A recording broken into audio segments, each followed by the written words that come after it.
I'm going to show you how conservatively warped the world really is. In light of Signalgate, in your head, I want you to explain to yourself what Hillary's email scandal was all about. This monstrous atrocity. What exactly was it? All right, got it? So for unclassified government work, Hillary used her personal email. And for classified government work, Hillary used her official email. That's it. Plain and simple, nothing more. It's what a year-long investigation reviewing every email found, and this also lost her the election. The FBI reviewed 33,000 emails, and they determined that 110 emails should have been marked as classified, with 36 as secret and 8 as top secret. But only 3 of those were actually marked as classified. 3. And these classification marking were incorrect. They weren't in the header or the footers as they should have been, and were actually so insignificant that the FBI agents missed them the first round through. They did deem 2,000 or so to be retroactively classified, but that is not classified when they were sent or received. That's after the fact. And even more shockingly is that the 1950s Federal Record Act allows individuals to use personal email accounts as long as the records were kept timely and intact. I want you to compare this to what you thought they were. I bet over the year of reporting on this, you didn't think it was only using a personal email for non-classified work, or that it was somewhat within government policies and standards. She made a mistake, but not the calamity you thought it was, and the mistake was common with her colleagues and predecessors.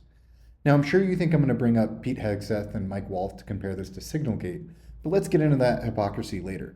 Imagine what Hillary did, but with 22 million emails.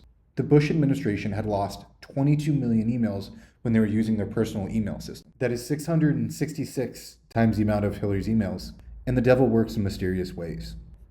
The email server was hosted by the Republican National Convention, and what was most concerning were the missing emails for scores of days during the discussion of the invasion into Iraq for weapons of mass destruction.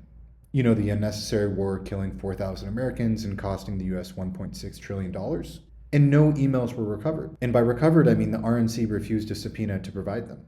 So Hillary handed over 30,000 emails, but the Bush administration deletes 22 million emails, evading subpoenas. Yet, who cares? Not important enough to grip America. And for the record, Hillary did delete 22,000 emails, but these were her own personal emails, and this was further vindicated with James Comey stating, "We found no evidence that any of the additional work-related emails were intentionally deleted in an effort to conceal them." The real scandal that did come from this was during the investigation, Bill Clinton meeting Attorney General Loretta Lynch on a private plane at the Phoenix Sky Harbor Airport. Bill claimed he was just talking about personal matters. It was an incredibly stupid and unethical decision, and most importantly, it legitimizes the scandal. It makes you seem guilty in a society that consumes media through headlines. Hillary's email scandal was the biggest of her campaign. It led to Trump supporters chanting "Crooked Hillary" and "Lock her up," and it was a pivotal part of the 2016 election. If you look at the news coverage during Hillary's campaign, you can see that 8% of the coverage was over emails. That's double the amount of coverage on the actual issue. And let's not even go into the fact that more than 4% of a coverage should go towards a candidate's ideas. Maybe then we can finally figure out what a tariff is.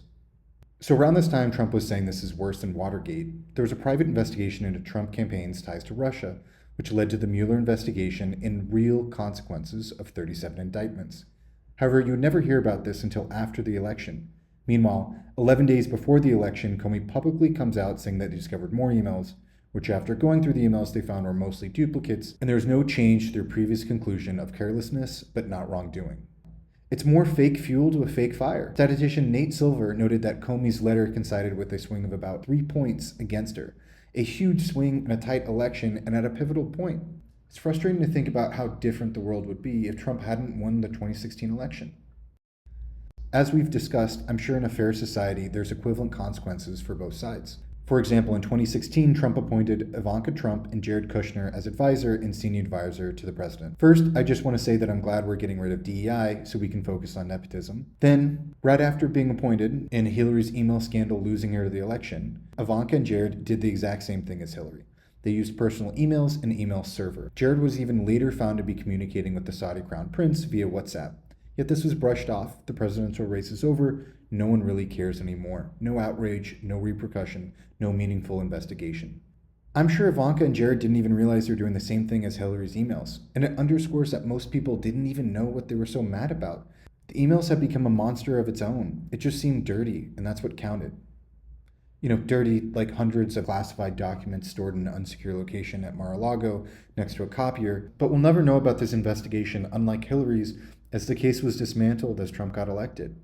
And now in present day, we're discussing war plans to attack Houthis over Signal, including information about targets, weapons the US would be deploying, an attack sequence, along with calling Europeans pathetic. That's Pete Hegseth, J.D. Vance, Mike Waltz, John Radcliffe. Then on top of this, they get caught in the most incompetent way possible, by adding in a journalist. So not only is this violating the Espionage Act, which is transmitting classified information to an unauthorized person, it's also the Federal Records Act, a law around retention of classified material.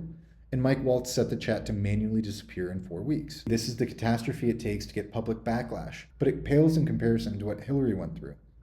Think about it. She was accused of intentionally using private channels for classified information and destroying federal records. Yet, she only had 3 emails in there that were marked as classified. And meanwhile, they're grouping up to intentionally do this and breaking the law as one fun group. To top it all off, Mike Waltz has been using his personal email in his federal duty as well. The good news is Mike Waltz did get reassigned, getting caught using the Signal app during a meeting with reporters. And to his credit, at least he's equally dishonest as he is stupid. It almost seems like the way this administration deals with these errors is to have enough scandals that diminishes the amount of wrongness associated with each one. It's infuriating to me how one-sided everything is. There is no balance where the mistakes of one party are equal to the other. Bush, Cheney, Ivanka, Jared, Mike all use their private email accounts and barely anyone cares. Hillary does it, and it's all we hear about during a campaign and lost the Democrats an election. And the double standards don't just apply to this one issue. It can be seen everywhere, even though Republicans are the ones that claim a media bias against them. As Democrats, we can do better by clearly articulating the issue and owning up to our mistakes. We should have come out and said they found 33,000 emails and only 110 were classified, but only 3 of these bore the classification markings and were incorrectly applied. They were so small that the FBI agents missed them the first round through. This takes away the firepower and clears the incident up. It's no longer an ominous email scandal. The next is to continue calling out the double standards and not let go of the Republican scandals. One small Democratic slip-up and Fox News will be talking about it for the next few years, where maybe an equivalent incident will get maybe a week or 2 in our news cycle. And finally, and most importantly, we need to follow up when we have the chance to do something. Bush and Dick Cheney worked with the RNC to evade subpoenas for the emails during the invasion of Iraq, and we could have got justice. But Obama decided not to pursue it and dropped the case in focus of other items. Or Merrick Garland waiting months to appoint a special counsel to investigate Trump's classified documents scattered around the basement. And now we won't find answers after losing the 2024 election. I hate bringing up her emails almost 10 years later, but so much of it has been left unsaid and poorly articulated. And at the end of the day, the Democrats share some of the responsibility for not clearly conveying their message and holding Republicans accountable.